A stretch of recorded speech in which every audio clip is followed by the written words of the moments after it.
up on AC 24/7, Countdown to November, and the rematch in Georgia's race for governor. We'll take a look at what's at stake for Republicans and Democrats in the Peach State. Plus, new student loan forgiveness is now in the reach for thousands of college grads. We'll take a look at the application site and what you need to know before signing up.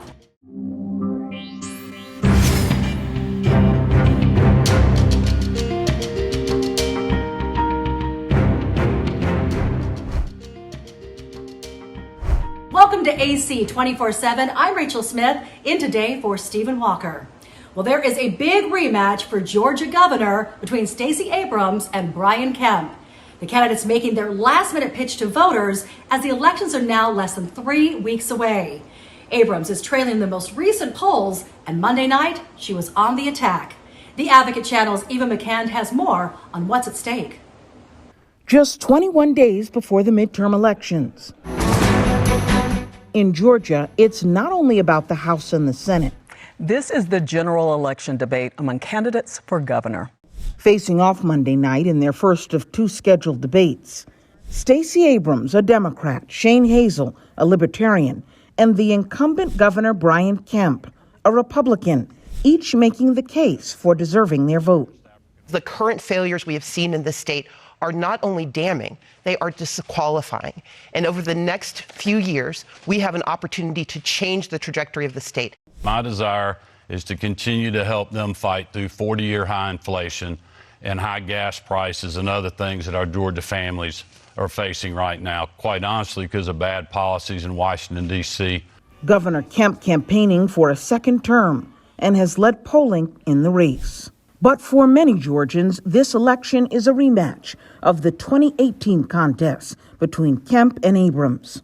While a federal judge ruled last month Georgia's election law did not violate voters' constitutional rights, in response to a lawsuit brought by Abrams-founded group Fair Fight Action starting in 2018, the Democratic candidate repeated some of these accusations to Georgia voters. We need a governor who believes in access to the right to vote and not in voter suppression, which is the hallmark of Brian Kemp's leadership. Governor Kemp pushed back against Abrams' claims. So for someone to say that we have been suppressive in our state when we've seen turnout increase over the years, including with minorities like African Americans, Latinos, and others, is simply not true. The two also faced off on the issues of business ownership for minorities and social equity. We are the ones that have been fighting for you when Miss Abrams was not. We were giving tax refunds. We were doing tax cuts. We were suspending the gas tax to help you deal with 40-year high inflation when she was criticizing us. Stacey Abrams, 30-second rebuttal. I would point out that Mr. Kemp did not address the needs of purchasing and contracts for Black and Brown-owned businesses. He has said that we need to study it. I would tell him just cheat off of my paper. I know the answer. The heated debate comes as early voting begins in Georgia, the Peach State, home to another critical midterm race. And it is here where control of the Senate, which is split 50-50, could be decided. Incumbent Democrat Raphael Warnock facing Republican nominee Herschel Walker in a close race. Casting his ballot Monday, Reverend Warnock renewed his attacks against Walker. My opponent, Herschel Walker, is not ready. I pointed out the fact that he claimed to be in law enforcement, to be a police officer, and that he threatened a shootout with the police. And his response was to produce a fake badge. Appearing on NBC's The Today Show, Walker once again showed his honorary sheriff's badge, which he previously claimed was legitimate in a debate last week, and denied allegations of domestic violence made by his son. I love my son Christian. I love my whole family. I'll always love them and stuff. That's what I say for my son Christian. And I don't have any violence. Libertarian nominee Shane Hazel also took shots at both of his opponents and plainly stated his desire to send the election to a runoff. That would happen if no one receives a majority on Election Day. Well, the Biden administration's long-promised student loan relief plan has officially launched a new website. Millions of Americans are finding out if they are eligible for thousands of dollars in loan relief. But as the Advocate Channel's Amy Kiley tells us, if you don't have those loans, you might have to pick up the tab. If you earn less than $125,000 a year, you'll get up to $10,000 knocked off your student debt.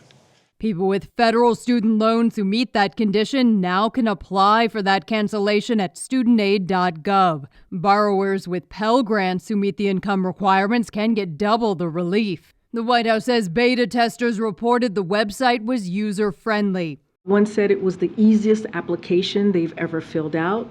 Took maybe 60 seconds. The Department of Education could request more information from some applicants later. President Joe Biden says more than 40 million Americans could see this student loan relief. But could that extra spending power increase inflation? Some Democrats say no. There have been a lot of studies around this, and what they've shown is that it's not going to have an impact on inflation. But the nonpartisan Committee for a Responsible Federal Budget says yes. It estimates Biden's student debt policies altogether could boost inflation between a 6.25 point over the next year. That would mean higher prices and likely higher interest rates. Another drawback of Biden's loan initiatives is that taxpayers foot the bill. It's very unfair, to have a truck driver have to pay back a loan from somebody that got like a PhD in gender studies.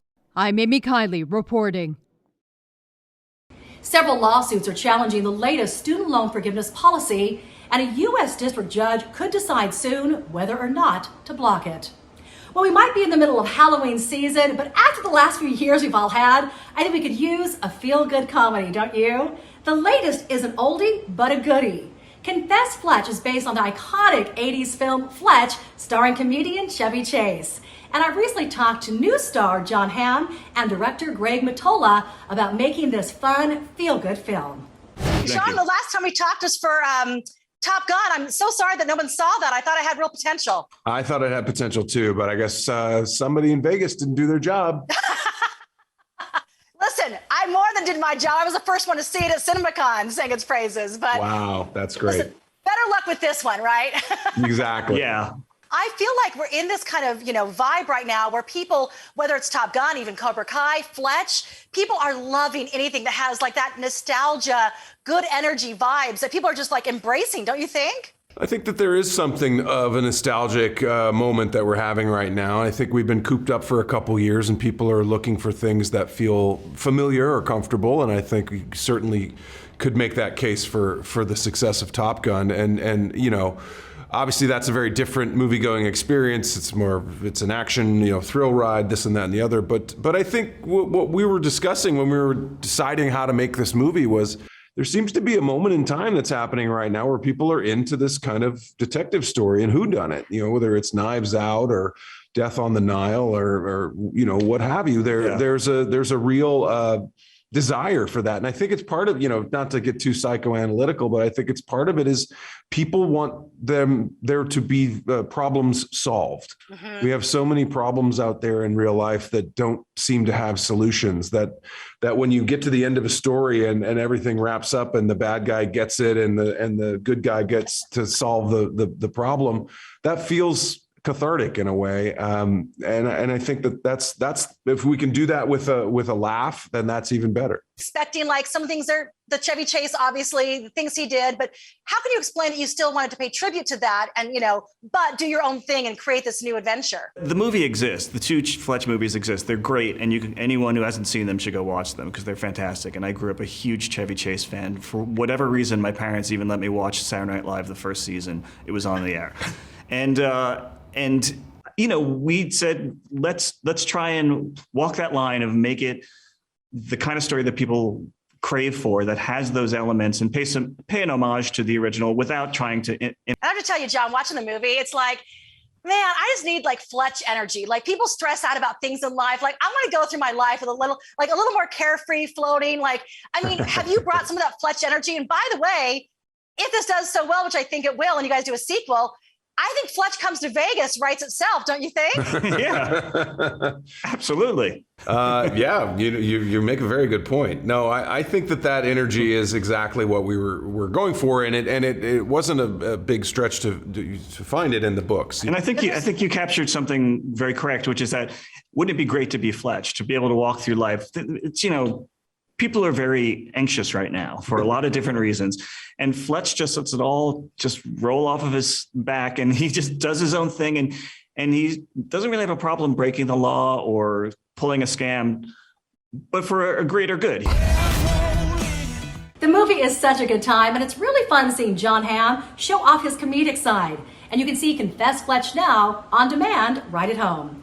Well, thank you so much for being with us for AC 24/7. I'm Rachel Smith, and for content that advocates for you, be sure to go to theadvocatechannel.com. Follow us on all of our social media platforms, Twitter, Facebook, Instagram, and subscribe to our YouTube channel.